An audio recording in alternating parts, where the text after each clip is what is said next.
नमस्कार दोस्तों, मेरे YouTube चैनल में आप सबका स्वागत है। तो आज हम डेविड कॉगिंस द्वारा लिखित बुक कांट हर्ट मी के और चैलेंज के बारे में बात करेंगे। कॉगिंस कहते हैं कि हमें मिरर को फेस करना है, खुद को फेस करना है। इस चीज़ ने मुझे असहज स्थितियों से लड़ने के लिए मोटिवेटेड किया और नतीजतन मैं कठिन होता गया और कठिन और लचीला होने ने मुझे मेरे लक्ष्य तक पहुंचने में मदद की।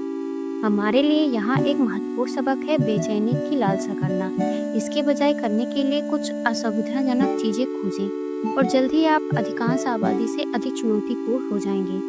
चैलेंज नंबर 3, यहाँ आपके लिए चुनौती ये है कि अपने कंफर्ट जोन से नियमित आधार पर बाहर निकलते रहें। अपना जर्नल निकालें और वो चीजें लिखिए जो आपको पसंद नहीं है या वो जो आपको असहज बनाती है, खासकर वो चीजें जो आप जानते हैं कि आपके लिए अच्छी हैं। ये chapter mindset, mental toughness, setback और नजरिए के बारे में बात करता है। एक कहावत है कि सब कुछ आपके दिमाग में ही होता है। जीवन में सब कुछ एक माइंड गेम है। डेविड अपने सील ट्रेनिंग के हेल वीक को याद करते हैं, जो कि आपको फिजिकली ट्रेन कर देती है और बहुत ज़्यादा मानसिक शक्ति मांग करती है। ज़्यादातर seal training recruits physically fit होते हैं, लेकिन हेल वीक को इस तरह स्ट्रक्चर किया जाता है कि ये आपके कैरेक्टर, दृढ़ संकल्प और मेंटल स्ट्रेंथ को एक्सपोज करें। डेविड के अनुसार उनकी टीम को ऊपर उठाने और उनमें नया जोश भरने के लिए टॉकिंग सॉल्स कॉन्सेप्ट बहुत महत्वपूर्ण था। वहाँ पर एक इंस्ट्रक्टर थे, डेविड साइकेपीट कहते हैं। वो डेविड और उनकी टीम पर बहुत ज़्यादा क्रूर थे। टीम के लीडर होने के नाते डेविड नहीं चाहता था कि किसी भी तरह से वो कमज़ोर दिखे और उसने ये सुनिश्चित करने के लिए बहुत मेहनत की। उसकी टीम प्रेरित रहे, यहाँ तक कि उसे घुटने में चोट भी लग चुकी थी। डेविड ने फिर भी बढ़ चढ़कर एक्सरसाइज में हिस्सा लिया और अपनी टीम को हर रेस में जीत दिलाई। चैलेंज नंबर 4, किसी भी प्रतिस्पर्धी स्थिति को चुनें जिसमें आप ही आप हैं। आपके सामने कौन है? क्या ये आपके टीचर या कोच हैं, आपके बॉस हैं या एक नाराज क्लाइंट? फर्क नहीं पड़ता वो आपको किस तरह ट्रीट कर रहे हैं।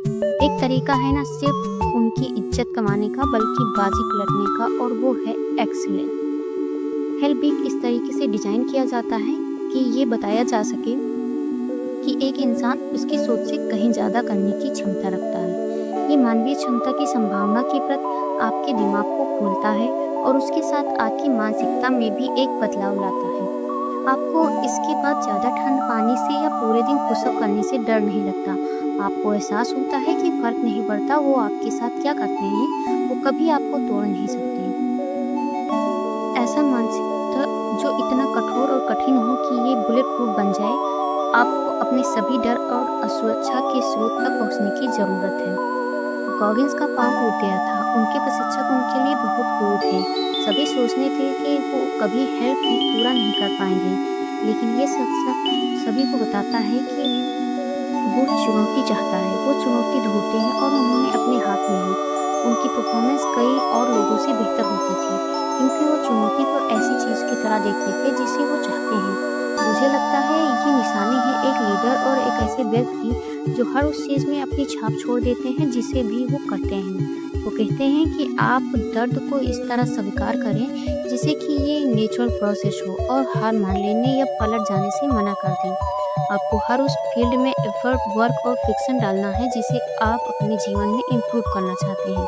आपके नुकसान आपकी कहानी को और भी ज़्यादा बेहतर बनाएंगे। चैलेंज नंबर 5, उन चीज़ों के बारे में सोचिए जिन्हें आप बदल सकते हैं। एक लक्ष्य बनाएं और इससे ओवरकम करना या पाने को विजुलाइज करें। इमेजिन करें कि ये सक्सेस किस तरह दिखाई देगी और महसूस होगी, और ये भी कि आप रास्ते में आने वाली बाधाओं को भी कल्पना करें।